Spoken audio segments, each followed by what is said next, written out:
Good evening. It's Monday, April 21st, 2025. Welcome to episode 108 of Porterhouse and Teal Live.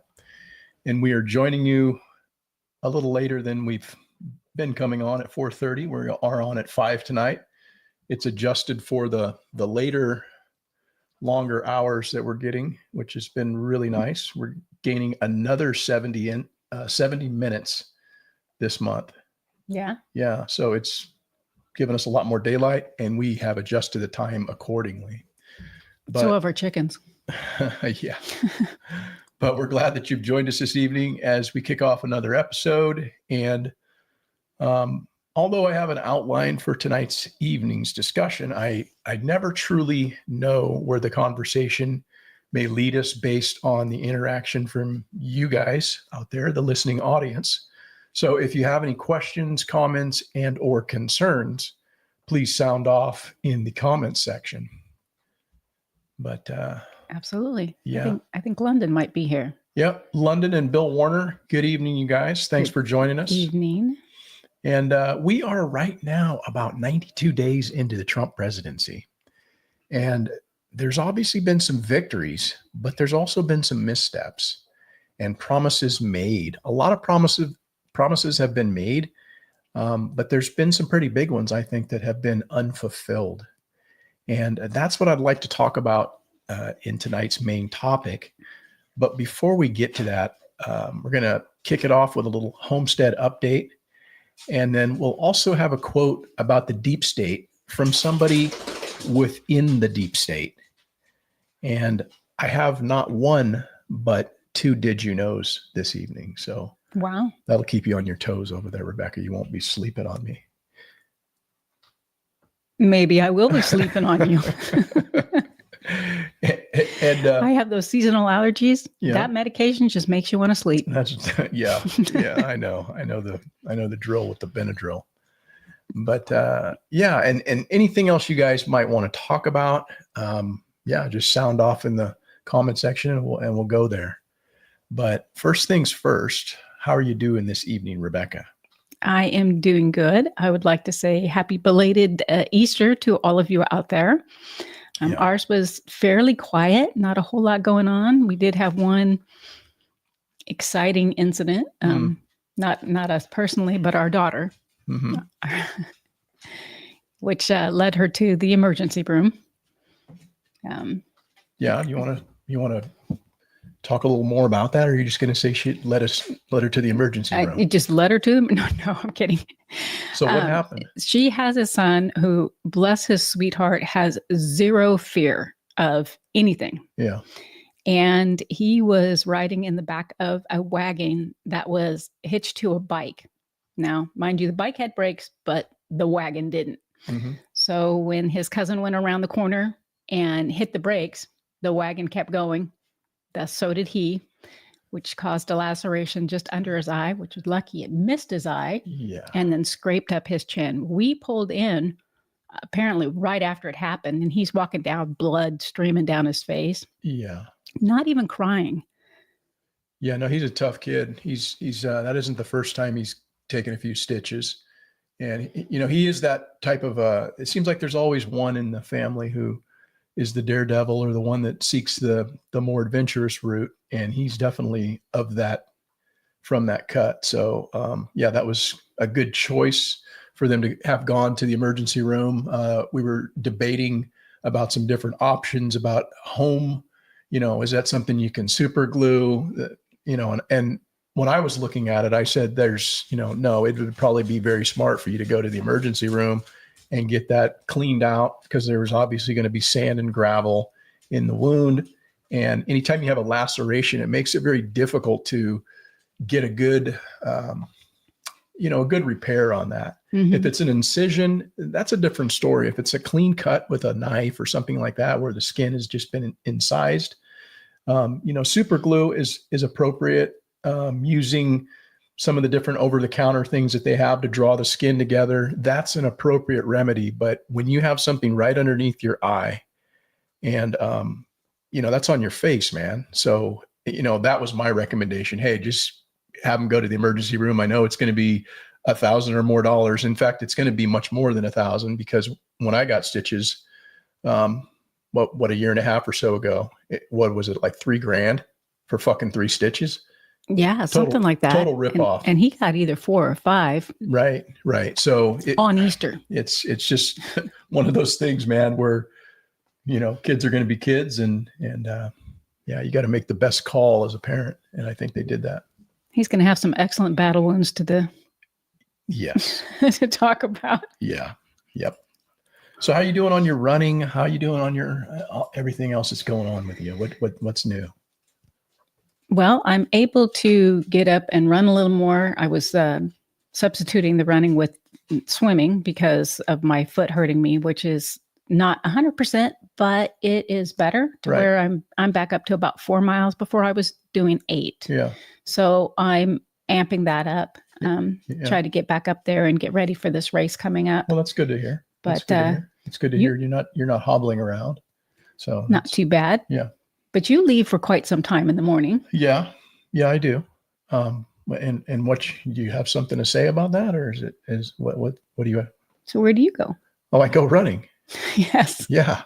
I've been ramping up my training as well. So, that's one of the things that's really been challenging for me here. And I think I'm going to have to readjust my schedule because what I'm finding, guys, is that I'm not getting the things done on the homestead that I need to get done.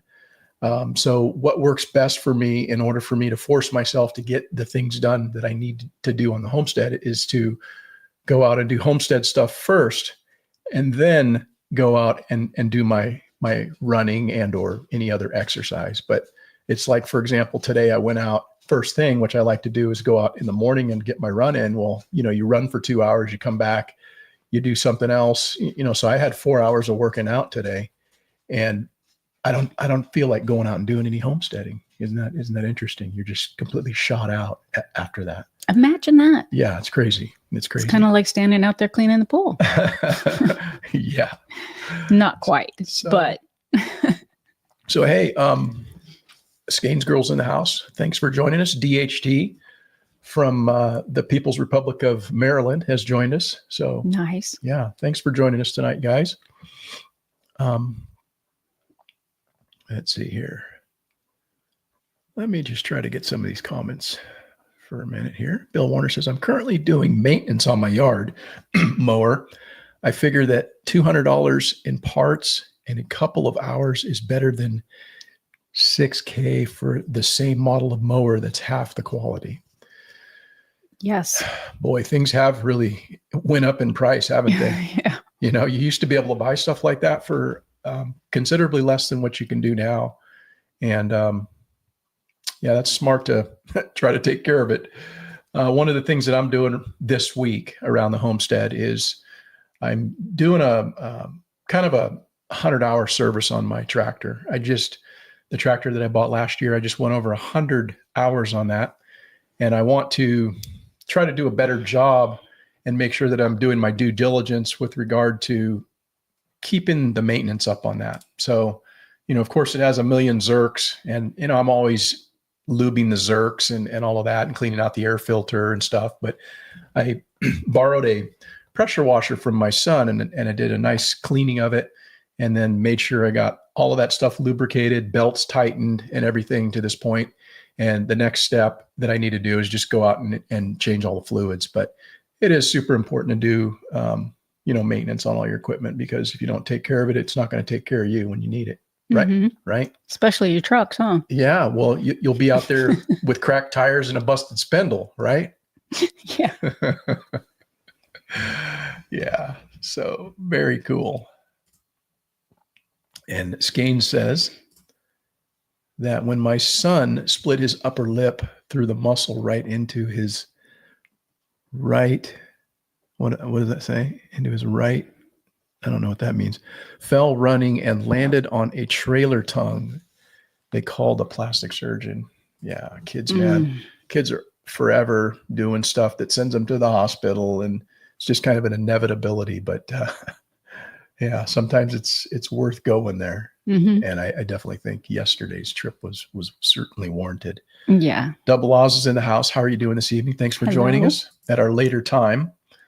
That video that I put out this past week, guys, I don't know if, you guys got a chance to see that or not, but if you haven't got a chance to see it, one of the things I was going to mention on that video was, for whatever reason, YouTube didn't think that was an appropriate video for me to receive monetization as, without restrictions. And so that video has limited ad suitability placed upon it. And so I think it's because when you show things that are a little bit more realistic as far as how things go down sometimes on a farm, that considered by some people to be harmful content, possibly.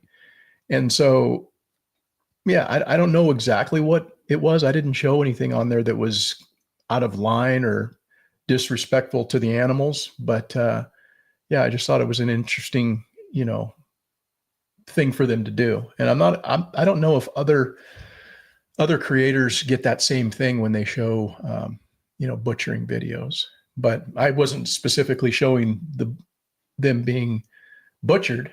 But it's an interesting thing, right? Yeah, actually I did watch that and I didn't come across any ads. Okay. That's good. That's good. You didn't have any ads running mid roll? None. Yeah. Well, see, that's good for you guys that are out there watching it because you don't have to put up with those ads, but it's not good for the creator in the sense that, you make content, they run an ad at the start of it and at the end of it or whatever, and they're going to reap the benefits from that, but the creator doesn't really get that much from it. So it's an interesting thing, but nonetheless. What else have I been doing around here? I've been planting You've now. Been pruning around and planting. Yeah. This week is, I feel pretty comfortable and confident that we're well beyond the threat of frost at this point. So I've been doing a lot more in-ground planting by seed. And so this week I planted some crookneck squash, some spaghetti squash, some zucchini and butternut squash. And in addition, planted a little bit of radish, some cumin, and that melon that we harvested last year that was a volunteer. And we kept the seed back from that in hopes that we'd be able to maybe replicate that this year, but I don't exactly know what we're going to get in planting that. So we'll see if we get something close to what we planted or harvested last year. But those strain of watermelon that came up volunteer out in our front edible landscape area, best watermelon I think I've ever had. Yeah, they were really good, really juicy. Amazing. The texture, the flavor, they did not have a lot of seeds, but they had enough seeds and they were small. And we were able to, pick those out and save them. And I've been planting some of those this week as well in hopes that maybe we can replicate that. I was going to ask you if you planted squash. And did you plant any sweet potatoes? No, I didn't do sweet potatoes. Let's see here. Yeah, London says that was a very good video, a good teaching video. And yeah, it was just us out there selecting birds based on what we believed they were. And at that stage, sometimes it's a little iffy yet because they're not all crowing. They're not all showing all of the signs of being a rooster, but you couple what you see with their behavior and it starts to make it a little bit clearer. So we wound up butchering 10 that day. And I have confidence that there will be more out there that we will have to do away with. And there's at least 2, if not more. Oh, I think there's well more than 2, but I think your initial assessment of saying maybe there's 1 to 3 hens is probably damn close to being accurate. So we'll see. But thanks for watching that, and thanks for the nice compliment. Double Oz says, I made a boo-boo when I processed a rooster on Thursday. I sliced my thumb really bad and had to go to urgent care, and they glued the skin together. I'm glad it didn't need stitches. Yeah, that's an appropriate fix, provided that you don't have anything in the wound that, you haven't been able to get out. But yeah, just slicing it like that, you just want to clean it out real good, and you can easily put it back together with, that new skin or whatever it's called. It's a kind of a medical grade super glue, but you can use super glue as well. Right. The new skin is supposed to be breathable. Yeah. So it's probably a good idea to have some of that in your homestead kit of goodies, because when you need it, right? Mm-hmm. And we've got some of that stuff. I haven't really had to use it because usually I just clean things out, and I like it to be able to, like, if it needs to weep, it's going to weep. And so I'll just bandage cuts up like that. I usually don't like sealing it up, in case there is some kind of an infection or something like that in there, but it's definitely a way to go. Well, you know how I was raised. Just put a rag on it. Put a wet rag on it. It'll be fine. You'll be okay. You'll be all right. You'll be fine. It's all good. Yeah. Let's see here. Actually, at our Easter celebration at my brother's house, my sister and I were kind of talking about different things that were happening when we were growing up, and how our parents were not huge on going to the doctor or going to the hospital. So you pretty much just had to tough it out. Yeah. Well, that's kind of the way it was back in the day, man. People didn't have money or whatever, and that's how they were raised. Just like, put a rag on it, you'll be fine. Yeah, you're not going to die, so you're good. Get back out there and go to work, Yeah. And Bill says, I appreciate the video, but I'm learning a lot about YouTube restrictions through other content creators. Yeah, I don't know. And anytime you do anything kind of maybe a little bit more realistic like that, I think, and then there's people who will, report your video as being, harmful or inappropriate or what have you. And then that draws YouTube's attention toward it. But my video was flagged before I even showed it to anybody. So as soon as I clicked the monetization button, turned that on, and it was like, boom, there you go. You're ad restricted. So just kind of an interesting thing, but whatever. Double laws. Yes, it was a big ouch. Hydrocodone was a big, but I only need it for 2 days. I was able to process a total of 8 roosters. Yeah, that hydrocodone, that's good stuff to have on hand as well. I don't typically take it. If it's given to me, I'll try to take something like maybe an aspirin or something like that if I need to. But I've had, a good supply of that on hand, and it's come in handy different times having some kind of a pain killer like that. But I mean, I do not like taking that shit. Opioids, not so good. Yeah, I don't like any of it. No, I don't dig it either. But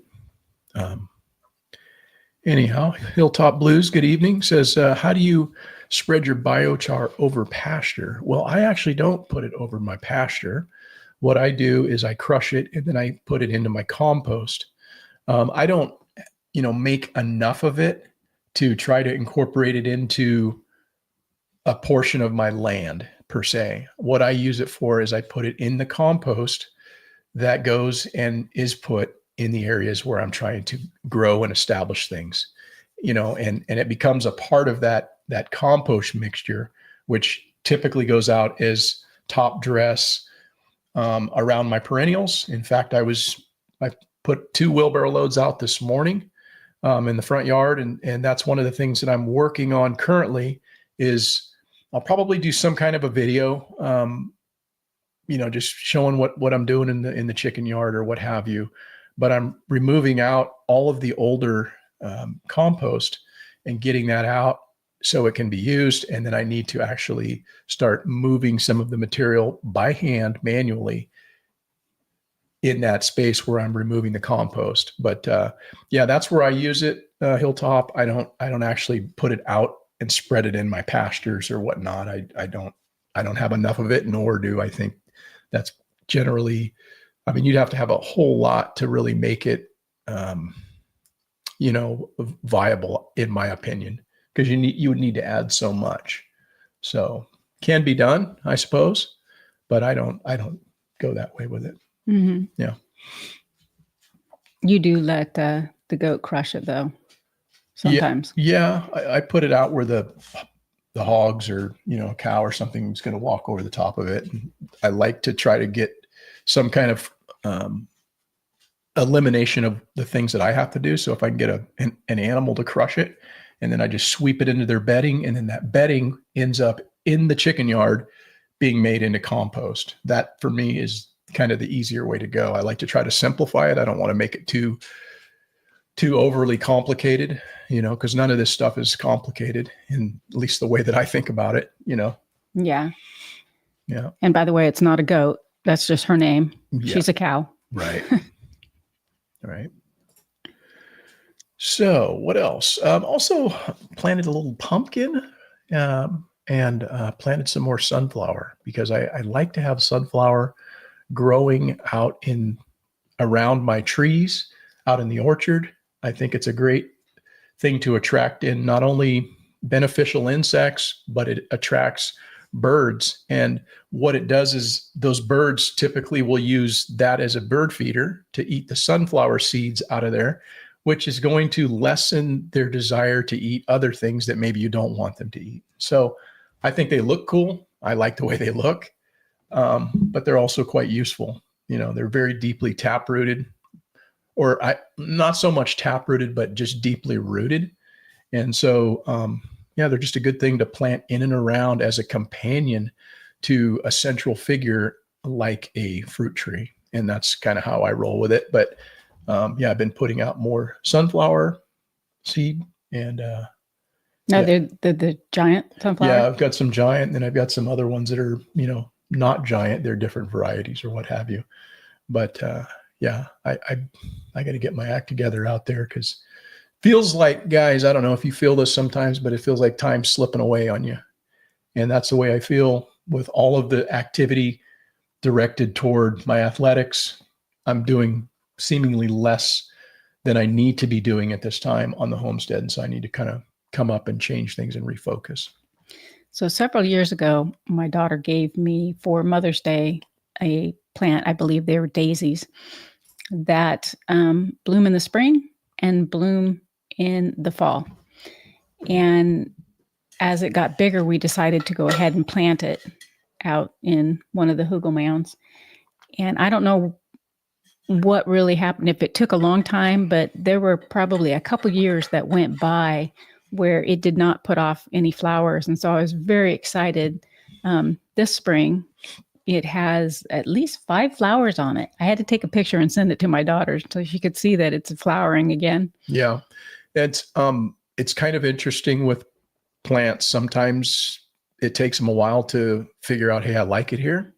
And then there's sometimes where you plant something and they really don't take well to the soil, the conditions, the area. There's a lot of different factors that can influence whether or not a plant likes where it's at. And so, let's just try to keep amending it, giving it something to improve the soil. And that's what we've done. And I guess this year's the year it's deciding, hey, I like it here. Let me show some color and maybe try to attract something that I can spread my pollen around and procreate. Yeah, it's cool because it's a really deep pink color. Yeah. Skane says that's all. Me also, Rebecca, put a Band-Aid on it and get back to work. I'm not even big on Band-Aids. They put Band-Aids on me today and I don't know. I left the doctor's office and pulled them off. Yeah. Yeah. Let's see. Okay. Bill Warner. It's what I would consider an industrial scale retort. The inner chamber was 2 55-gallon drums welded end to end. Huh. Yeah, that sounds like that could be pretty cool. Get that thing up and running. So let's see here. Also, we redid the chicken feet because we had talked about that last week, where we thought maybe the chicken feet that we did in the freeze dryer, they weren't possibly done at the same. The other stuff basically was done, and the chicken feet could have needed to be in there a little bit longer. And so we reran that. And I don't know, what do you think, Rebecca? Was it worth doing, or? I would say that it probably was not worth doing twice. I would have just originally done them one time by themselves instead of putting them in with lighter items. And I think we probably would have got the same effect as we got running them twice. They wouldn't have run twice as long, but probably the same effect. They still come out greasy.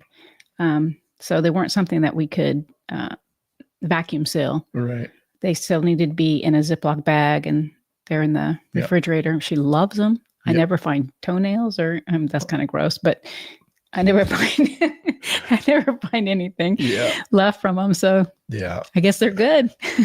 And then you also canned that chicken broth? No? Yeah, I finally got all of that processed and labeled and put up. So that's really nice. I like it when it's got a nice, rich, deep kind of yellow color to it. I've done it before where it's a light color, and it tasted fine. I don't know. For me, it was just it seems like it should be better when it's a darker color. Yeah. So, along with all of that, I've been, again, moving more wood chips, trying to get things covered up so that the water that I am putting out is going to be retained in that area. It's very important to mulch, protect the soil, and protect the soil life that's within the soil. That's going to certainly benefit you if you can mulch any place that you're trying to actually grow something, because it's just like having a roof on your house. It's going to help regulate the temperature from being too cold, from being too hot. It's going to minimize erosion from wind and any other of the elements, rain. And so it's just an important thing to do. So what you need to do is find some plants that thrive on chlorine. Why is that? So that when I backwash the pool, it will water them automatically. There you go. Grow a nice little. Yeah. And then we had some pretty high winds last week out of the north, blew for about 3 days, and overnight it got pretty high at one point.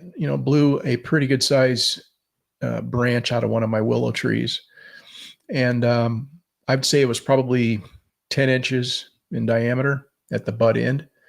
And so I got that all cleaned up. But it's ironic that I was actually thinking about putting a rope swing out there in that tree. Really? Yeah, for the grandkids. And I'm very leery of kind of doing that. But I would like to, put a rope swing in. And we've got that oak tree, but that oak tree really spooks me. It's rotten. Yeah. Well, it's not that it's just rotten and has borers in it and stuff, but valley oaks is what we have here in the valley.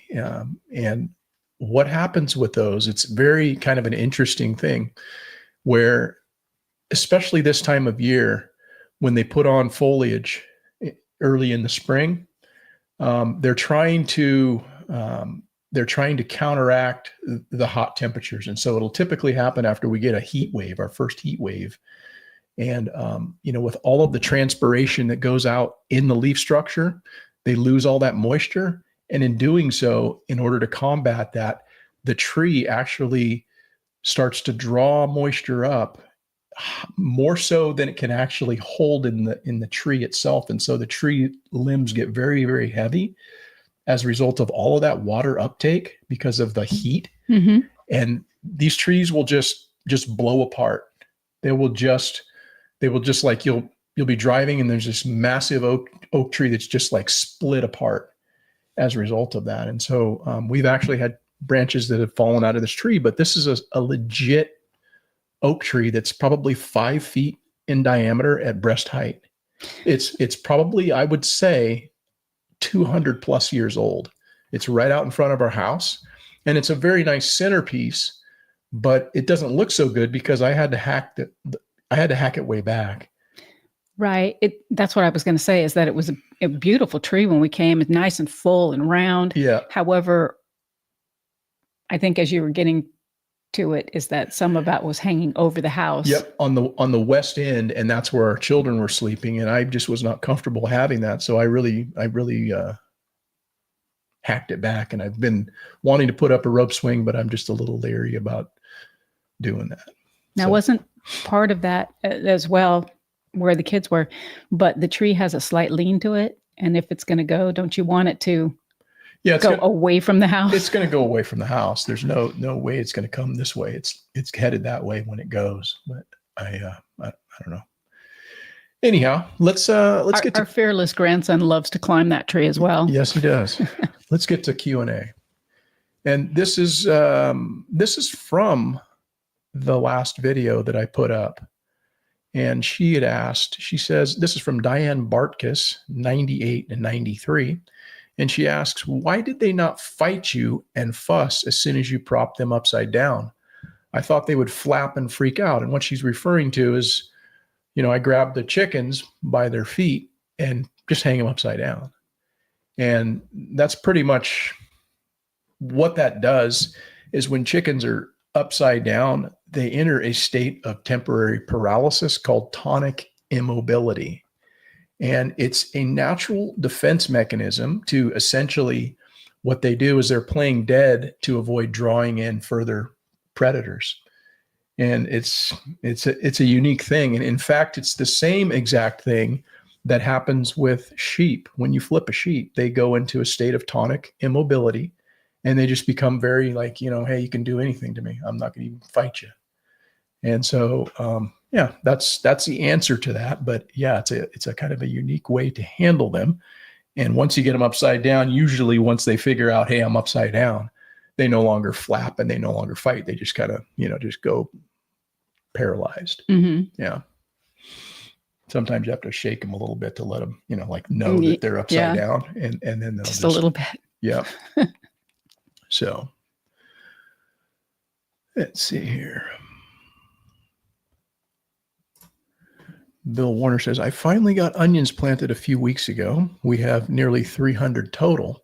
Half are red and half are sweet. Yeah, that's good, man. That's about the amount that I planted this year, about 300. And somehow the fence, or excuse me, the gate got blown open one night when we had a windy night. Mm-hmm. And the sheep wound up getting in there and they nibbled all the tops of my onions down. But, so long as they don't pull the roots out, you're good to go. It's just like trimming grass. They're going to come back, and mine are, all my onions right now are probably, some of them are close to a foot tall now. And my garlic is really showing itself well. I'm going to probably do something to top dress in there just to give it a little bit of another shot of some fertility in there, so we can continue to get the good growth until harvest time. But that's awesome, Bill. Nothing like it.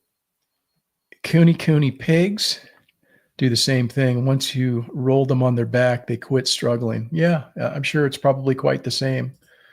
But yeah, tonic immobility. It's a thing.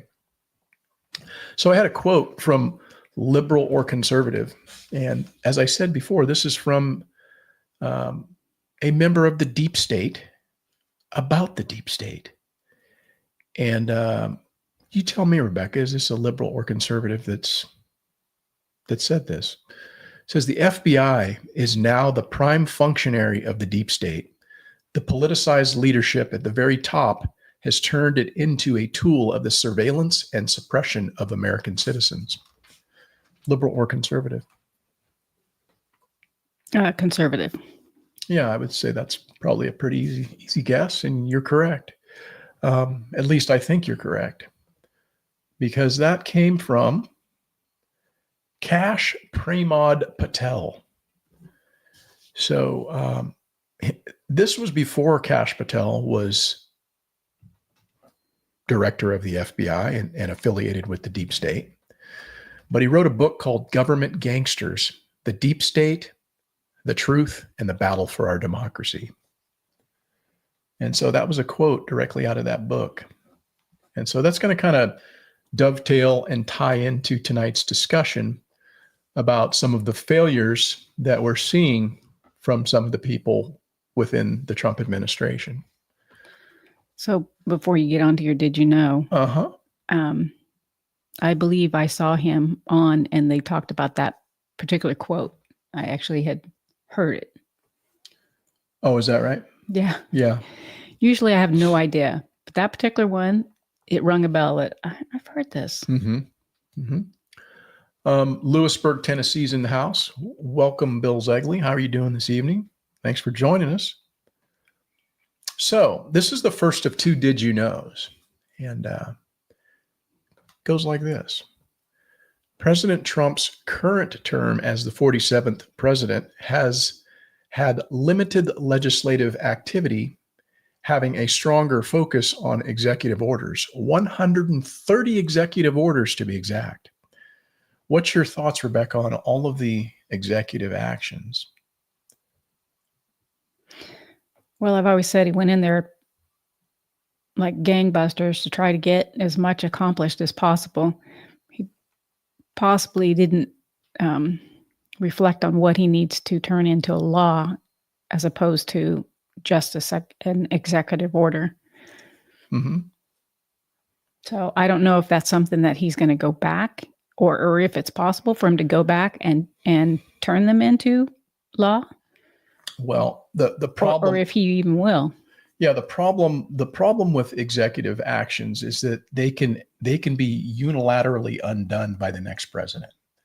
So just like Trump was on a certain path in his first term, day one, the Keystone XL pipeline was stopped through executive action. Just like Trump was building the wall and securing the border during his first term, on day one of Biden's presidency, he reversed that through executive action and opened the border. But my understanding is that that's law. And yes, and so it is federal law that we have secure borders and that you don't just allow illegals to come into this country. Mm-hmm. So that already exists. My point is, that's great. You can have executive orders, but they're kind of meaningless until the next guy gets in there and decides to change it all. And so they really need to do something in order to pass laws. And here's the other part of that. Did you know?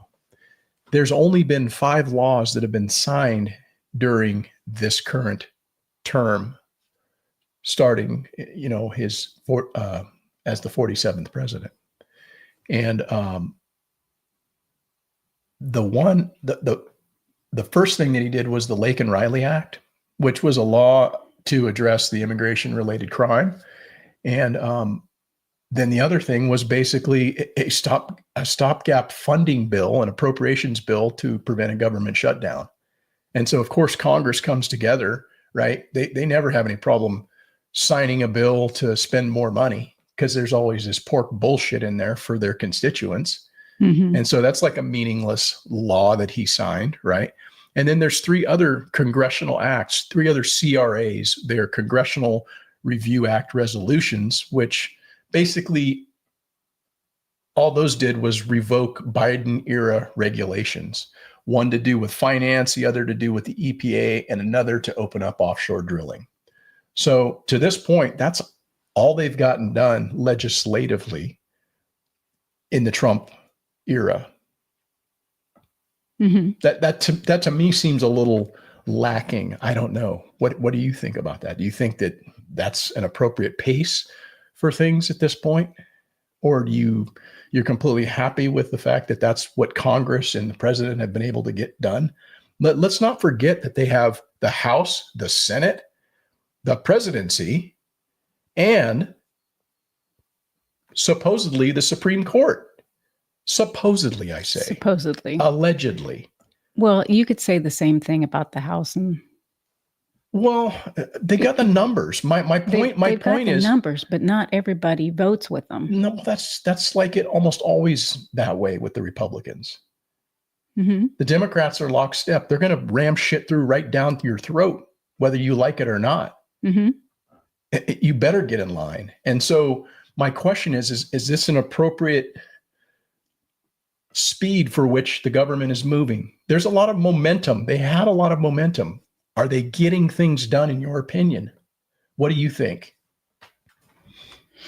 I think that they're getting things done. I don't know if they're getting things done that are going to stick and stay. There's also other things that people would like to see done, or I would like to see done, that aren't happening. But am I asking too much? I don't think so. I don't think so. Yeah, I don't think so either. I think that they need to strike while the iron's hot, and they're not really doing it. Mm-hmm. You look at what bills they've passed, 5 bills. They've essentially passed one bill, the Lake and Riley Act, right? That was a bipartisan bill that they passed. It's the right thing to do to protect citizens against fucking illegal aliens killing them. That's an easy win. Mm-hmm. And so that's not a heavy lift. That should have passed. A lot of things should pass, but there's no will at this point. At least that's what I'm seeing outwardly. There's a lot of activity and a lot of movement. There's a lot of claimed victories by the Trump administration. And all of that stuff is just, in my opinion, very, very easy political wins. They're obvious. The American people expect that to be done, right? Mm-hmm. They need to go after the things that the American people voted them in to do. And I don't see him moving fast enough on that. But nonetheless, I digress. And we'll go on to the second Did You Know of the evening. So, I just want to say, my condolences for people who look to in the Catholic faith as having Pope as their spiritual leader. My condolences in the fact that he just died in the last 24 hours. But I wanted to say, did you know that Pope Francis and President Donald Trump have had significant disagreements on immigration policy in both his first and second term? The differences are rooted in contrasting views on treatment of migrants and the moral implications of immigration policies. Did you know that, Rebecca? Did you know there was this rift between the Pope and President Trump regarding immigration? I did. I actually heard that today. Okay, so you just learned it, but it's been going on since 2016 or whatever, as soon as Trump said, I want to build a wall. What to me is interesting about that is that the Pope's stance on immigration is that the Pope is actually just one of about 800 to 1,000 people who live in Vatican City, which is the world's smallest sovereign state.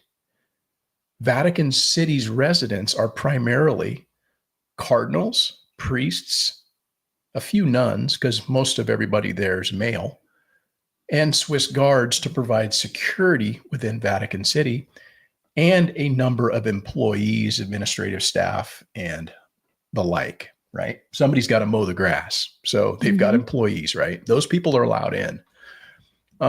Vatican City's citizenship rules are quite unique as they are tied to, listen to this, function and residence rather than birth or heritage. Interesting. And one's citizenship is only temporarily linked to one's service or their residence. It's not hereditary, and there's no birthright citizenship. Interesting. So children who are born in Vatican City do not automatically become citizens unless their parents hold Vatican citizenship through employment or status. Their citizenship can also be revoked if a person's role or residency ends, or in rare cases of disciplinary action. Wow, that's interesting. So the small population, 800 to 1,000 people, and a lack of civilian society means citizenship is slightly, um, well, citizenship is basically controlled very tightly, I would say, with really no path for people from the outside to gain access without some kind of direct role in the Vatican, right? Mm-hmm. You got to be a cardinal or a bishop or, a family member of one of those people or something like that.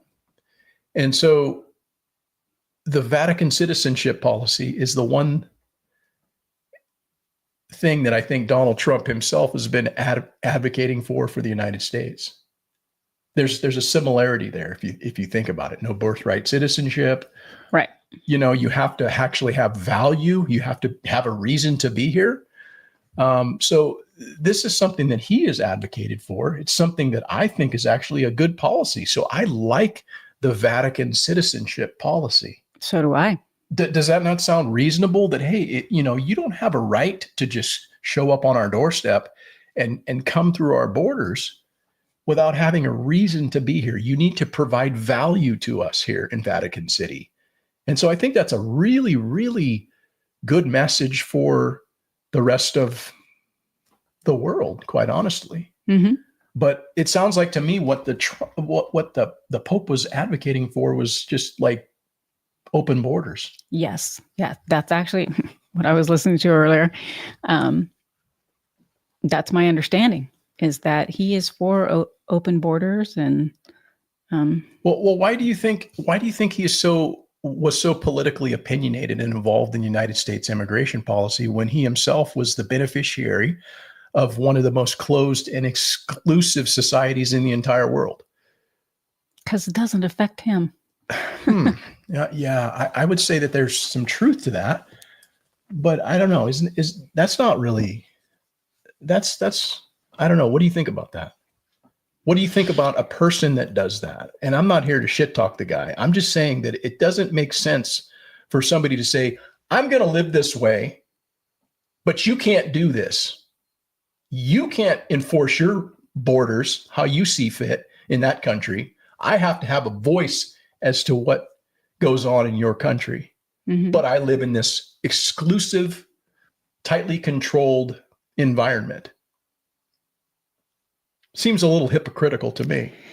It does, but I'm sure that his message is that he is here for everyone and is accepting of everyone, even illegals that come over the border, to bless them. Right. And yeah, and it's the same as the person who is advocating for sanctuary cities, but they've got a lock on their front door. In fact, many of those people probably live in gated communities with, a lot of security. mm-hmm. And so it's like, it's okay for you to do it, but it's not okay for anybody else to do it. To me, that's not the right way to go. Yeah, I don't know if that's necessarily how he views it, though. I'm sure he possibly views it as more a security, a protection. But why don't we need that? That's my question. Why don't we as citizens demand that of it? Why is that bad for us to demand that? What's wrong with having borders and having people that shouldn't be here not here? That's the question. And so, again, I just find that's very hypocritical. And I would hope that the next Pope would decide maybe, if I'm gonna be this way and be this shining fucking thing on the hill for people to like look up to, maybe I should start walking the walk. Mm-hmm. I don't see anybody talking shit about, hey, look at all these guys, they're all white. Look at the last 8 popes, they're all white. Where's the diversity? Where's all of the stuff that they say that they want? But they're all Italians. And I got no problem with that. You can have your exclusive club, but just don't tell me how I'm going to live. I should be able to have an exclusive club too. Right? And then not be denigrated or talk shit about because I want to have an exclusive club over here. I'm very big on the fact that I think people should be able to assimilate and to associate with whoever they so choose. As long as it's not hurtful or harmful to others. Of course. I agree. But nonetheless, may God rest his soul. Yes, I believe he definitely believes he's here for, the better of all mankind. Of course, and so, of course, but because you have a cool robe and a really funny looking hat doesn't make you Mother Teresa. You got to walk the walk, man. You don't get to call the pot black when you're the kettle. mm-hmm. Right? I think that's very hypocritical to say you can't have borders, but look where I live. It's okay. I can do whatever I want. And then tell you you're a bad person because you want to have borders. Yeah. Yeah, so anyhow, we'll move on. Getting fired up. You are getting fired up. Yeah. Anyhow, so let's get to the main topic, Rebecca. So, I say that I have issues with the fact that there's been, promises made, but they haven't really been delivered upon. And when people make promises, and they're people that I don't know or have a history with, I view those promises as empty until they are actually fulfilled. Yeah. Right.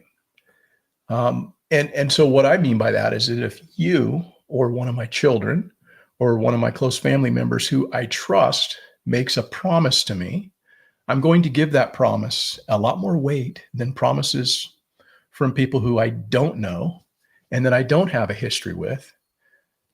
Or maybe those people that I'm dealing with might have some kind of a vested interest in why they're making that promise to me. Maybe it's a monetary gain or something political or otherwise. So I'm gonna keep my distance on that, and the proof has to be in the pudding. And so I think that there's a lot of people in Trump's cabinet who's made a lot of promises. And I also think that the beautiful part about digital media that we have is that it's available to any one of us. And so we don't have to forget what they've said, and we can measure what was said against what has been delivered. Mm-hmm. Right? And so I wanted to play you guys some clips from, I guess, that will contrast some of the promises against what has been delivered from some of the members of Trump's cabinet. So, London says that he agrees. Too many promises at this point. What's the one above? What's going on over here then? I don't know. Who is this? Hum Panda. Welcome, man, I guess. Thanks for joining us. I don't know. We're just having a conversation. And about ready to show you guys some clips of some of the things that were talked about. And we'll just kind of see where it goes from there. But I think that there's been a number of pronouncements by Kash Patel about what he's going to do on day one. And personally, I didn't really know much about Kash Patel. And I honestly still don't. But I was enthusiastic about the promises that he had made. But I can really only look at his results to this point as promises unfulfilled. Because he said day one, some things were going to happen. And I gave him a bit of grace on that. I know people say things that are kind of bombastic and maybe overly enthusiastic about what is going to happen or might happen or what he thinks can happen. And so, or they find out it's not as easy to make it happen as they thought. Sure. I'm not the guy who's going to be here saying, hey, it's day 2 now. Where's the results? But we're well beyond that now. And so I have to fall back on his statements. And then I also have to fall back on what he's actually been able to do. Now, he has done some things. He has moved some people around within his bureau, and he's, doing some things behind the scenes. And I'm sure they're working on something big. But is it going to be what we all hope? Is it going to be the draining of the swamp that they were put there to do? That's what he was there to do. Because you know what? He talked a pretty big game, if you recall. And this is what I'm kind of referring to here. If I can get my act together. Yeah. Right, I want to see behind all this. I want to see the Epsteins, the Diddy's. Cash Patel says first day one. That's what he says. Let's see if it. they get him in there, you know what he said he wanted to do? He would close Langley and make it a museum of the deep state. First thing he said he would do. I'd shut down the FBI Hoover building on day one and reopening the next day as a museum of the deep state. And I'd take the 7,000 employees that work in that building and send them across America to chase down criminals. Go be cops. You're cops. Go be cops. Reorganize everything and say, now go back to chasing criminals and stop attacking the citizens. Stop spying on people, you weirdos.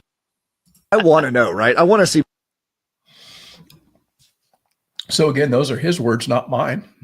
I didn't put words in his mouth. That was what he was doing when he was out on the podcast circuit, making the rounds on Sean Ryan's show and others. He led a lot of people to believe that, you know, he was going to release things and things were going to happen. And yeah, again, maybe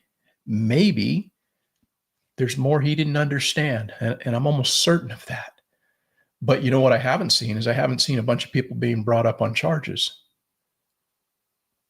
Maybe we'll never learn about the Epstein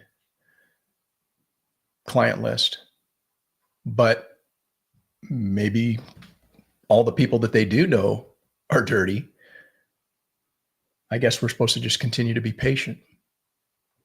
Yeah, like I said, I give him a 6-month period. And then after that, then I'm really, Cash, I've always said to you, I haven't heard anything from him. So I don't even know if I can give him the 6 months. Because I'm done with 6 months because you know what? At this point, they need to show results.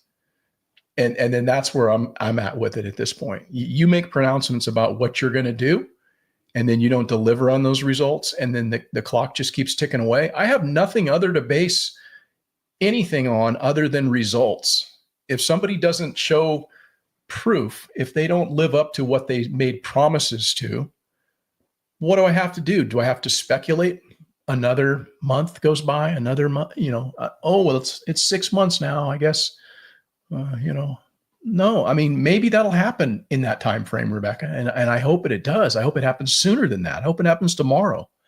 But I'm not expecting everything to be done at that time, but I'm not either, but I'm expecting somebody to go to jail. Some severe movement in the right direction. Yeah. I'm expecting people to go to jail. And I think that's not an unreasonable expectation because there's a lot of corruption in Washington and they are right at the heart of it. The deep state, FBI, CIA, NSA, all of the people that are spying on us right now, listening to this conversation, listening to American citizens expressing themselves openly on the internet. You're being watched. You're being listened to. That's what he was there for. That's what they went for. They talked a lot of shit, and now I want to see results. And I don't think that's an unreasonable expectation at this point. Yeah. Yeah, I don't disagree. But like I said, part of me thinks that, part of me feels, I should say, that whatever it is that they're doing possibly is best that they're not saying anything out loud so that they actually can continue to make forward movement. If they were to just open up their mouth and say, this is what we're doing, this is who's going to jail, this is who, well, that may make it even twice as difficult for them to, if in fact that's what they're doing. So you're holding out hope that, they're not going with the small incremental stuff. They're putting this massive kaleidoscope of crime together, and it's going to come down all at once. Just like they said, well, when this happens, the hammer's going to fall. And you know what? People had the fucking rug pulled out from underneath them because of all this expectation of what's going to happen. All I'm saying is that we need to show some results here. Again, they have the House, the Senate. They've got all the people that Trump said he wanted in these positions. So they need to start making some moves is all I'm saying. We need to see results, because I can speculate just like the next guy. Well, maybe they're doing this, maybe blah, blah, blah. It is what it is, man. I think the natives are getting restless. London says that I think Patel means well, but that nut to crack is too big.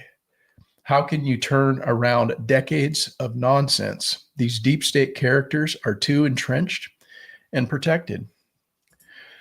I don't disagree with that assessment, but what are those people there to do? Are they there just to kind of like, oh, I can't figure any of this out, or maybe we'll have some sacrificial arrests going on to satisfy the natives, because, we were told that we were going to do all this stuff. And I don't know what's going on, but none of us do until it happens. And so I'm just going off of what their words are is all. And I find it a little bit, starting to get a little long in the tooth, in other words, because we're about 100 days into this thing, which is, that's pretty short in the standpoint of his presidency. But make no mistake, there's going to be continued missteps by the Trump administration. There's going to be continued pressure from the media. Everything that Trump does is times 100. Well, there's a signal gate thing, or there's this, or there's that, or there's this. And they amplify everything just to try to weaken people's resolve about supporting this president and his agenda. That's clearly one of the strategies. But as time goes on, there's going to be something that's going to show itself. And they're going to have to actually answer to that. They've had a few missteps, like the binder gate thing and the ridiculous. The signal gate thing and different stuff that like the media pounces on. That's really not that big of a deal. This distraction with this MS-13 gang member or whatever, that's like a fucking circus right now. But those are all just distractions. What about the criminals that are entrenched within the bureaucracy? Because there's many of them. Mm-hmm. In service in government currently and past service to government. People that are just laying along the sidelines, waiting for the next opportunity to have some kind of a influence on ripping people off and shuffling money around right underneath our noses. Yeah, it's pretty nuts. DHT says that, yes, we do need results. And I fully agree with that.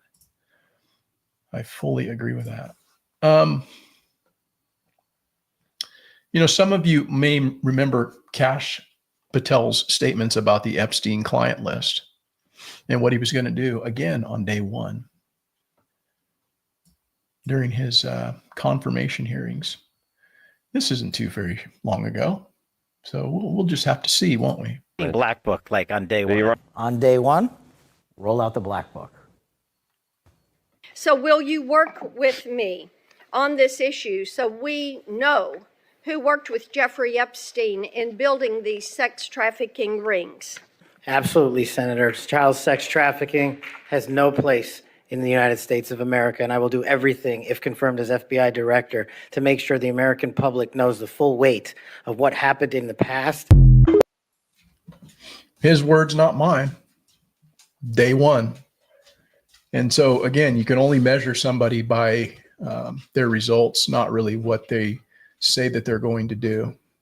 And so, again, I honestly, I think this whole Epstein thing, and I think the MLK thing, and I just heard that the RFK documents are getting ready to be released soon. I think there's going to be a batch of about 10,000 that is going to come out, and then there will be more to follow. And I think that's going to largely be, most of this is going to mirror what we saw with the JFK thing, where they're just going to send out all this stuff. Now, granted, there's a lot of stuff to look for at, and there's, but none of it's not going to show anything exculpatory. It's not going to show anything that's going to implicate the deep state. I can almost assure you of that. There's not going to be any smoking gun that's going to come out and, oh, well, it was this or it was that, or these people no, you're not going to see any of that. It's still going to be the people that they've claimed were responsible. Some of that stuff is so old that I feel that the most important things have long since shredded and are gone. And so I don't necessarily hold that against who's in there. I think what they're sending out to you is what they could get their hands on. Yeah, maybe so. Maybe so. But again, it doesn't go to, in my opinion, restoring my faith in the institutions that we're supposed to look up to. I think that's the expressed intent of what they're doing. Oh, we're here it is. It's all right there for you to see. And now you should trust us because we didn't lie to you. Is that anybody believe in that? Anybody? Why would you withhold information like this in such a way if, oh, here it is. There's really nothing. We told you everything that was there. Here it is. It's Sirhan, right? It's Jack Ruby and Lee Harvey Oswald. That's who's doing this. Here it is. Now we get that in 2025, some 60 years later, and we're supposed to fucking believe that they didn't hide some shit in that? Well, I'm not saying that there wasn't stuff hidden, but I'm saying that it's probably long since the most important of what you're supposed to be able to find has long since been demolished. Yeah, anything that's going to implicate the people who are responsible behind this, the government would never lie to you. There it is.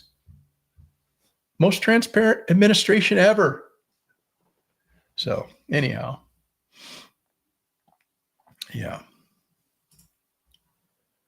I think they're waiting until the SCOTUS to make a ruling with the judges and lawfare.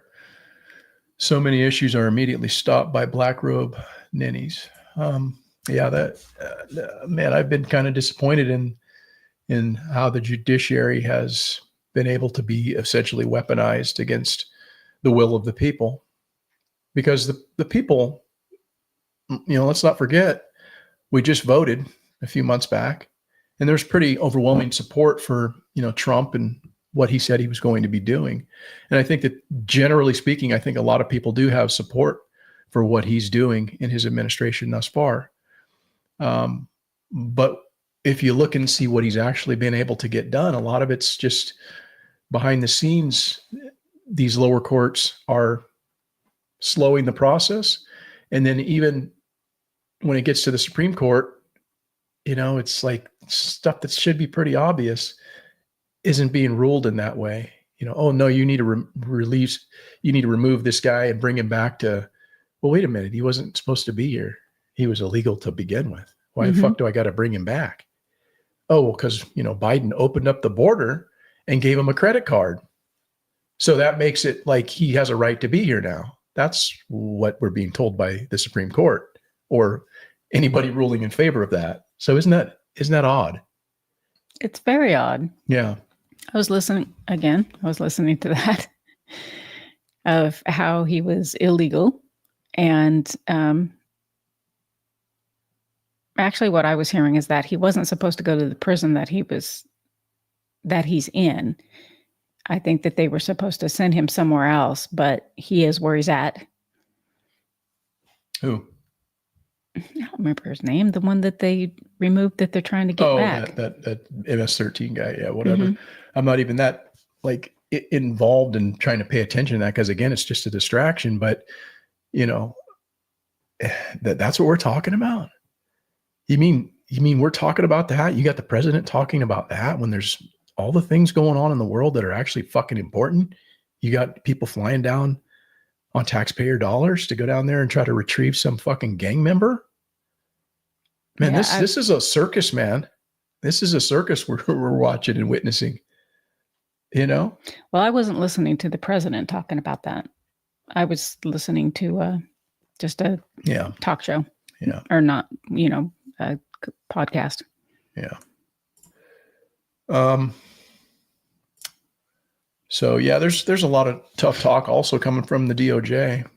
And, I've yet to see anybody arrested or have anything leveled at them other than threats to this point. Pam Bondi's been very good at threatening people, but I have yet to see anybody having charges brought against them. I've yet to see anything being moved forward with any of the people who probably need to be going to jail or, at least brought up on charges. She has filed lawsuits against Illinois and New York with a lot of tough talk because they were sanctuary cities, right? And I guess my question is, why hasn't that been done in California? One of the largest sanctuary states in the entire nation. This state that I'm sitting in right now, California, is a sanctuary state. And, or any other state or city that has knowingly violated federal law. It's not just Illinois and New York, but that's what she's done, is those two. What about all the rest of them? Why are they not pursuing that? Or maybe that's going on behind the scenes and I just have to be patient and give them more time because they're working on it. What don't you know about California and the fact that it's a sanctuary state? I don't know. Seems like a reasonable question. And I expect to see some results from the DOJ because Pam Bondi, she's assured us that if you violate federal law, she's coming after you. Right?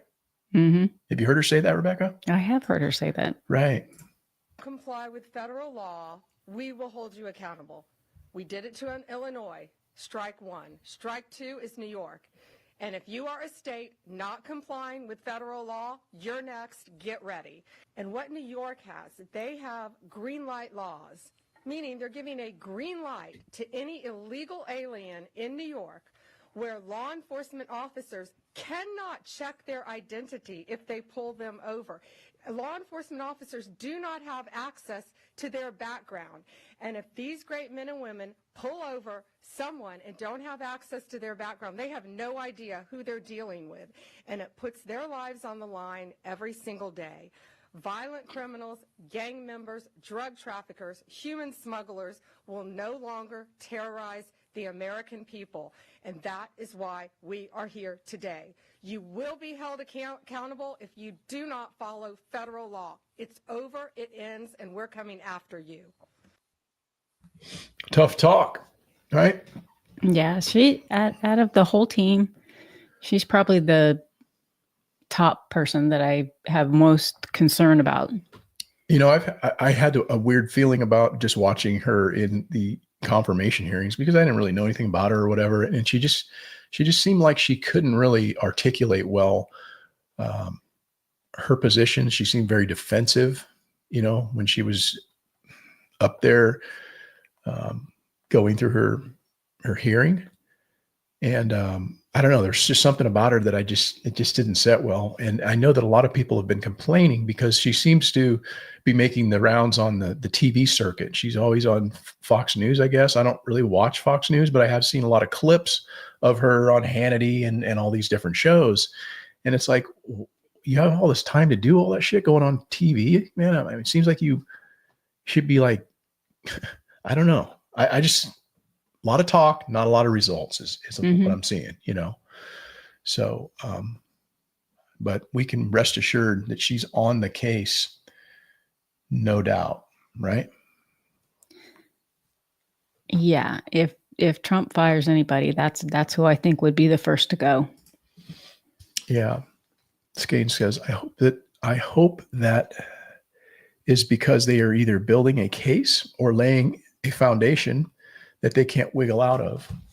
I actually was of that belief too, and I'm still, I don't think that that's an unreasonable thing to have a belief of, I'm just leaning more toward at this point, I need some results is all, because I don't want to be, I've got this hope of something's going to happen. Well, stuff is happening. They're going after gang members and people that are, keying Teslas, right?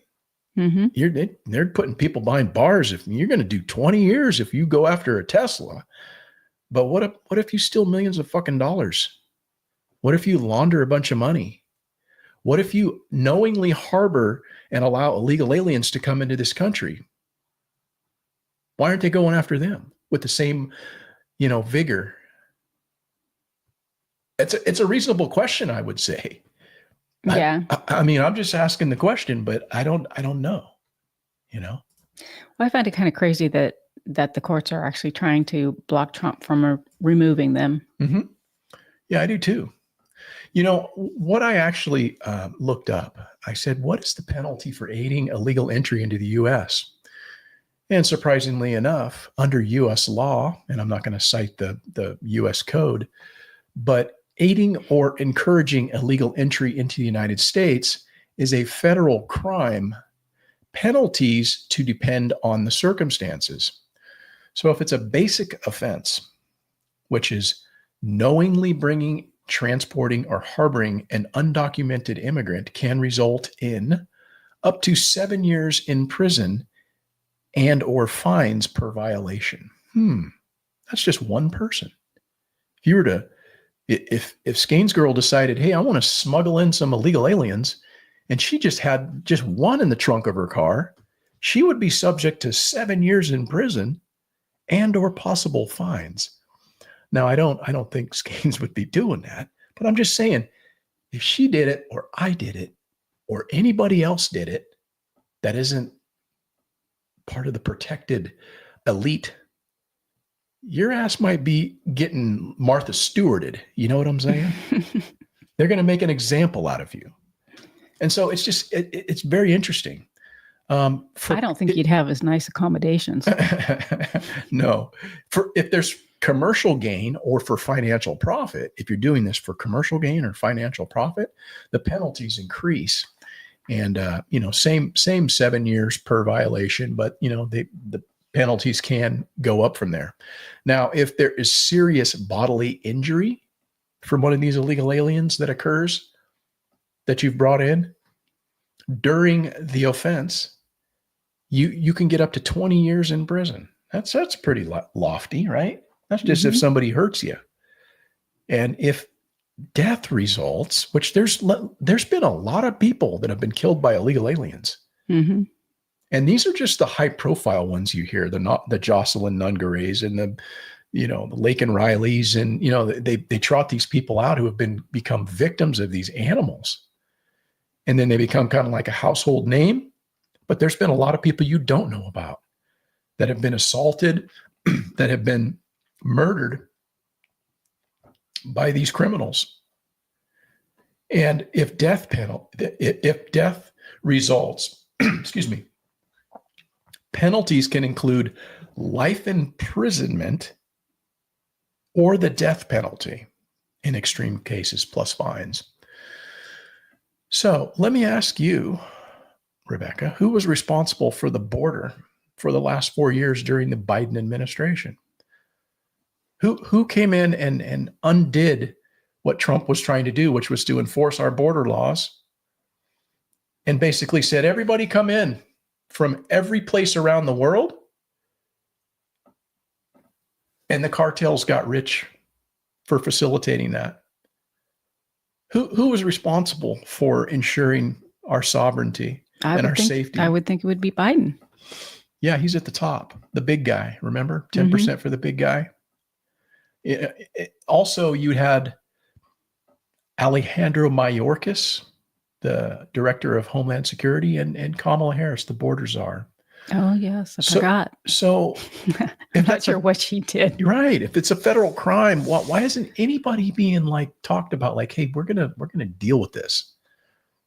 They dealt with some shit with Trump, right? They went through Melania's sock drawer and rifled through her underwear. Yeah. For some documents or something. He didn't let millions of people into this country that have killed people. That's a federal crime. What's Pam Bondi doing? Where's she at on this issue? Huh? I would love to be able to tell you, but she hasn't shown us. Yeah. Yeah. Yeah. I'm a little confused about it, quite honestly. And so just because you say that we're coming after you, please help me to understand why I should trust her or I should just give her 6 months. Right.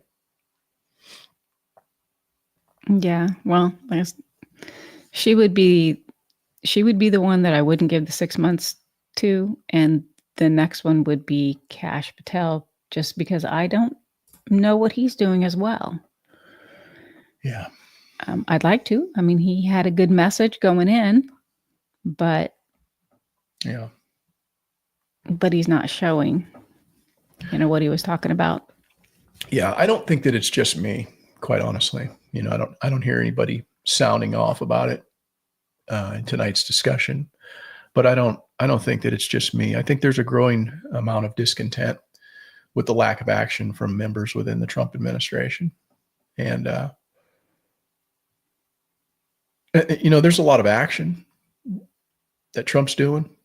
They got things on the website, hey, 50 actions in 50 days. They're doing all this stuff. But again, it's all easy wins. Where's the real fucking drain the swamp stuff, right? Most of the stuff that they're doing is not legally binding. And essentially, it's Trump doing a lot of unilateral moves through executive action, right? It's easy to just, hey, give me a piece of paper and let me sign this thing. And okay, there you go. Let's do it, right?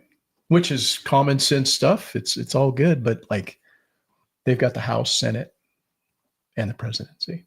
So I think he's failing to, at this point, fulfill the promise of draining the swamp. I know you're a true believer, and I wouldn't say I'm a true believer, but I believe probably a little bit more than you, because I don't know. It's just a gut feeling, and I think that I'm going to give him that grace period. Because if there's anything that he's learned out of his first term, is that you are more successful not blabbing what it is that you're going to do. Yeah, I would say that that's true. I don't know if he's learned that, but yeah, we'll just have to see. I think results speak more so than you or I sitting here speculating about what is or is not happening. But I just know that that's a big part of what people voted him to do. I think there was a lot of enthusiasm for a lot of the people that he surrounded himself with, and they made a lot of promises that are yet unfulfilled. And so again, I hope that I'm wrong. I hope that you're right. I'm just saying that I need proof, and it's starting to get a little bit tiresome, in other words. Yeah. Yeah. Another clip that I came across this past week involves a conversation taking place between Pam Bondi, again, and President Trump. And I will acknowledge that I don't have the full context of why this discussion was taking place, but nonetheless, what I'm about to play is in their own words. And I do find this clip a little bit concerning. However, I'll leave it up to you to interpret this in whatever way that you see fit. So give this a listen. And something called the Gun Violence Restraining Order. So if someone is civilly committed, typically you can hold them for up to 72 hours, but people are getting out within 24 hours, the majority of them. So what we want to do is let law enforcement come in and take the guns. Good. They're a danger to themselves Which you can't or do others. right now. Well, because without being adjudicated. So because they're a danger to themselves. You want them to take the guns and when they are not go through 6 months of legal trials and everything. Exactly. But we also have to give the mentally ill the due process in which they deserve, President. So what we're doing is they're going to be able to take the guns when they're taken into custody or into the hospital. And then when they're released, within 24 hours or 72 hours later, typically it's 24 hours, but law enforcement will have 72 hours to determine whether they should give those guns back, or they can go to a judge and say, Your Honor, please keep these guns. We feel this person is still a danger to himself or others, whether So they're this in or would out not of have custody. worked the way it's currently constituted. This would not have worked with Cruz as it's currently constituted. As it's currently written. So you're going to make changes? We're going to make changes. So there you go, in their own words. Currently, there are 21 states that have red flag laws on the books, California being one of those states. And what they were referring to is essentially a red flag law, which is also known as an extreme risk protection order or a gun violence restraining order, which allows courts to temporarily remove firearms from individuals deemed dangerous to themselves or others. Typically, law enforcement, family members, or in some states, teachers or medical professionals can petition a judge for an order based on evidence of threatening behavior such as expressed intent to harm, suicidal statements, or erratic actions. The process often involves an order issued without the gun owner's presence, lasting days to weeks, followed by a hearing for a longer-term order, usually up to a year, with provisions for the individuals to contest it. Non-compliance is a criminal offense, and firearms are returned after the order expires unless extended. And so, I don't know, that's a conversation that Bondi was having with Trump, which seemed to me like they were suggesting maybe in one of the states where red flag laws did not exist, maybe they are looking at trying to get that somehow circumvented or implemented. And again, I think that's something that's a slippery slope. I'm not here to say that if there's somebody who's a danger to themselves or others, they shouldn't be looked at. But I don't know if given the government the right to take people's weapons away is the right choice to give the government that amount of authority. I think the individual needs to be looked at and dealt with, but you don't just all of a sudden give blanket rights to a government agency that now has the right to, for whatever reason, somebody says, oh, this person's a danger to themselves. This person it's threatening me. They can, take your shit. Yeah. So, I mean, they're willing to have this conversation, Trump and Bondi, in front of cameras. I'm assuming they have other conversations that are not in front of cameras. That's interesting to me that they would, Trump, I thought, was in support of 2A. I thought Trump was, hey, they want to take your guns. That's what he used to say about Biden. Oh, he wants a Second Amendment. The NRA loves me. Well, what the fuck is this he's talking about? He's like, oh, so you want to take their gun? Okay. Yeah. All right. Right. I mean, it's like, okay, dude, I'm not saying that crazy people shouldn't have guns. I'm not saying that people that are threatening people maybe shouldn't have guns, but maybe those people should just be put in jail. Those people, not giving the government the authority to take other people's shit, because that's a slippery slope in my way of thinking. Yes, I could see where it could all turn bad. Yeah. And we've had to talk about people who are mentally ill and walking on the streets and stuff. I guess I'm a little more in favor of people who are not mentally correct still being in a facility where I don't think you necessarily think that they should be, because that's somebody else telling them what they can do with their life. If they're just crazy and they're not harming anybody.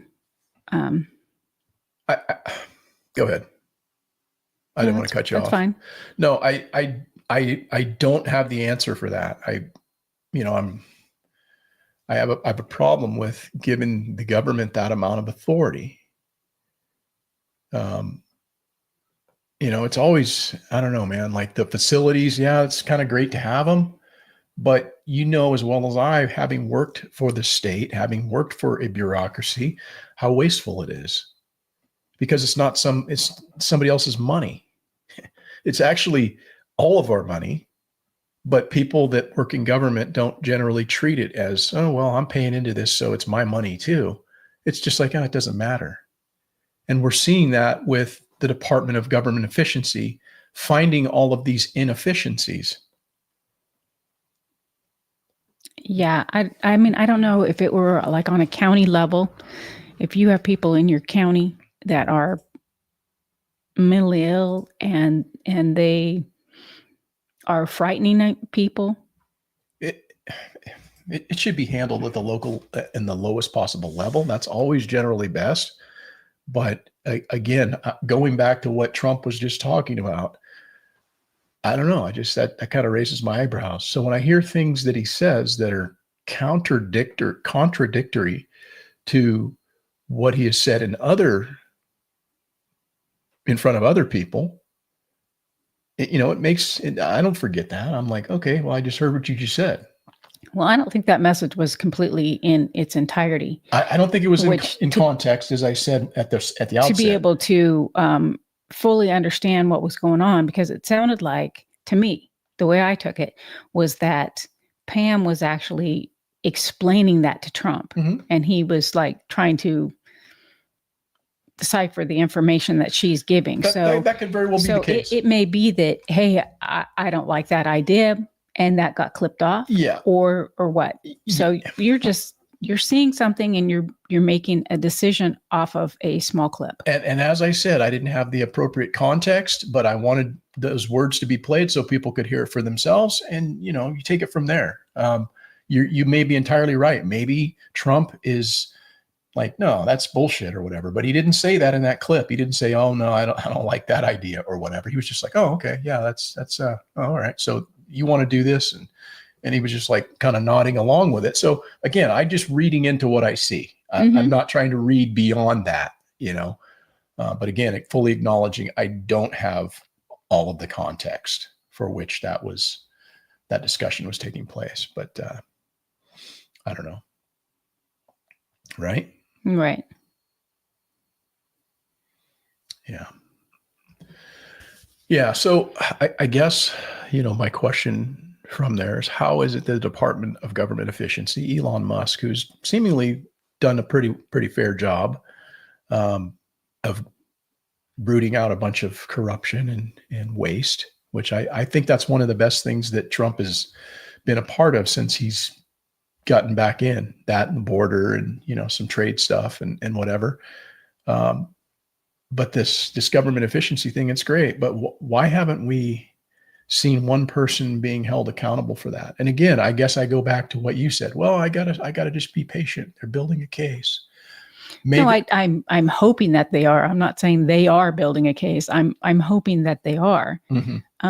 But again, it's easy for us to sit here and say this is what they should be doing, but we have no idea what it's like to be in their seats. I understand that. I'm just saying I'm listening to what they're saying.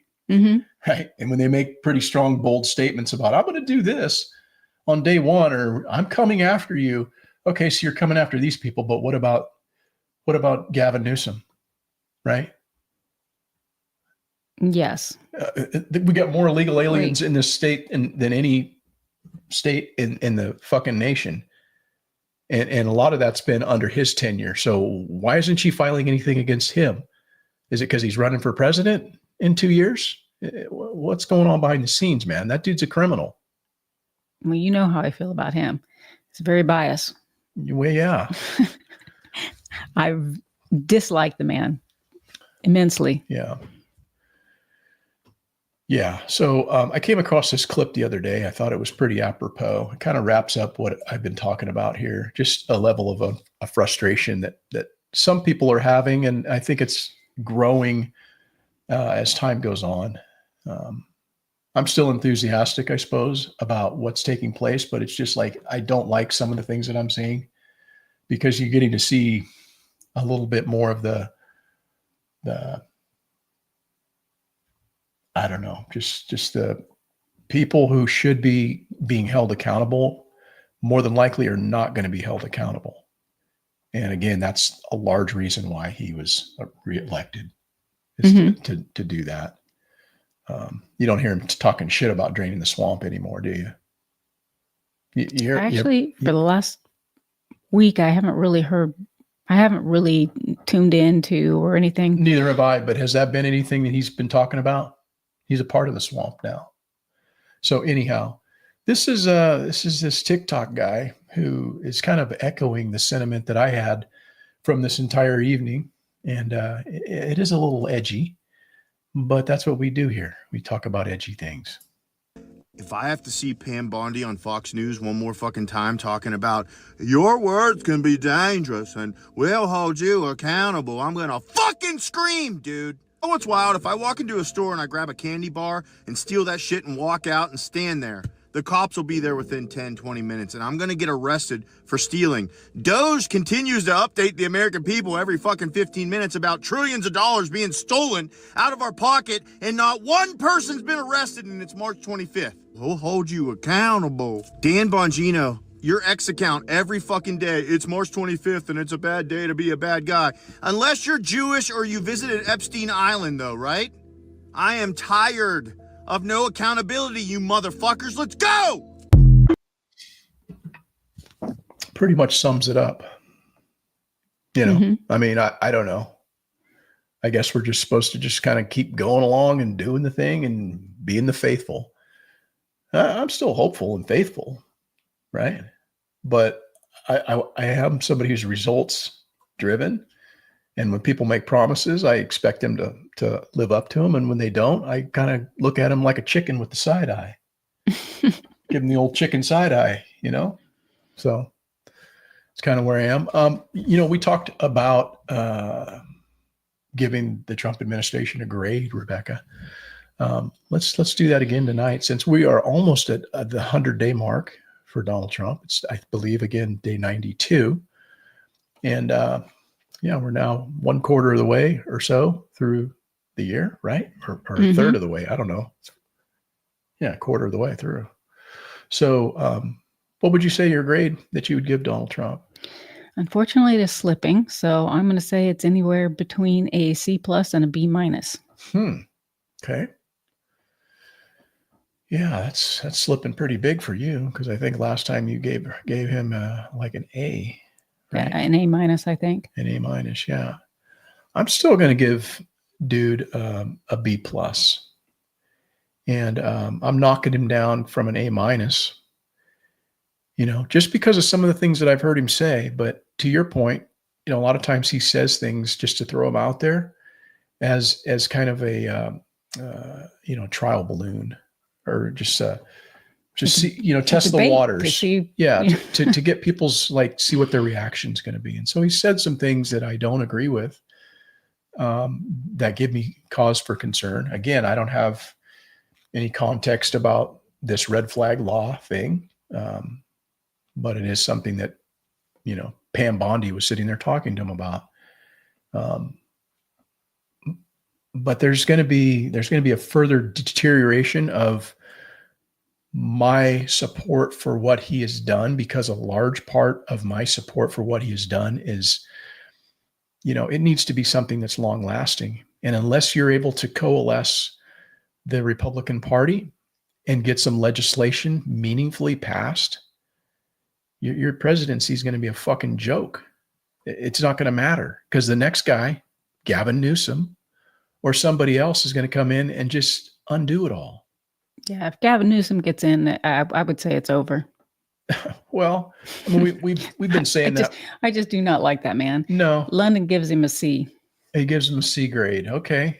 Yeah, London gives him a C. That's, you know, that's I mean, that's passing, but that's not great. I'm still giving him a B-. What'd I say? B-? You said a B+. A B+, yeah. I'm going to give him a B+, because I really do think that he's doing enough of the right things for me to give him a high enough grade. I just don't think that he's delivered on, his team hasn't delivered. And then again, it's going to be largely dependent upon the legislation that gets put forth, and the Republican Party is going to have to coalesce. Because if they don't, here's the thing: if they don't get some shit done, guys, who's going to be enthusiastic about showing up for them at the midterms? They're going to get their asses handed to them. That's just the reality of it. Because a lot of people are going to lose support, man. There was a lot of support for Donald Trump and the people that are now in Congress. That's one of the reasons why they retained the House and, gained some seats or whatever in the Senate. They've got the numbers, but what are they going to do? Because if the Democrats had the numbers, you know what they would do? They'd ram through some climate bullshit. They'd ram through make it a law that it's, men can no longer do this and women can go into whatever sports. They'd be doing some wacky shit. I agree. Yeah. And then the rest of us would be sitting here on our hands going, oh, well, we just need to vote our people in. Well, guess what? Our fucking people are in right now. And they need to do something. How do you have the House, the Senate, and the presidency, and most of the Supreme Court, and you can't get nothing done? And now, again, it's just day 92. So I'm supposed to be the faithful and just be patient, keep my blood pressure from exploding. That's impossible. I live with him. Anyhow, I don't know, guys. But so you're down to a C. You and London are at the C mark. Well, I'm at a B minus C plus. Okay. So now you're upgrading him. No, that's what I said to begin with. Oh, okay. Was a B minus. I'm in between a B minus and a C okay, plus. That's reasonable. So yeah. he's not quite at the C. Yeah, I give him an A for effort, man. I do give him an A for effort. He's pretty enthusiastic. He's got a lot of energy. He's got a lot of energy. The guy's always out there just putting himself out and everything. He just loves that. But I give him an A for effort, and I give him like an A plus 1,000 if you're comparing him to the last guy who was a corpse. Yes. Anything that he's doing at this point, he's getting an A if I'm comparing him to the last guy. I would be really happy to see more get done, and some of the stuff that he's signed into executive order transferred into law. Yeah. That would definitely boost him up substantially. They're going to have to do that. And if they don't do that, then I think there's going to be a lot of people who are going to be very discontent and disappointed. Because, how many chances are you going to get? Look at all of what Elon and the Department of Government Efficiency has done, uncovering all this fraud, waste, and abuse. And unless we figure out how it happened and who was behind it and who's responsible and put some people behind fucking bars, then it's just going to happen again. They need to ensure that this never happens again. I don't know if they'll ever have the opportunity like's going on right now with people in there with a business mind rooting around in a corrupt system that's been this way for 100 years. Mm-hmm. This is a very unique opportunity. And for them to just oh, here's some more billions we found. Here's all the receipts. See this?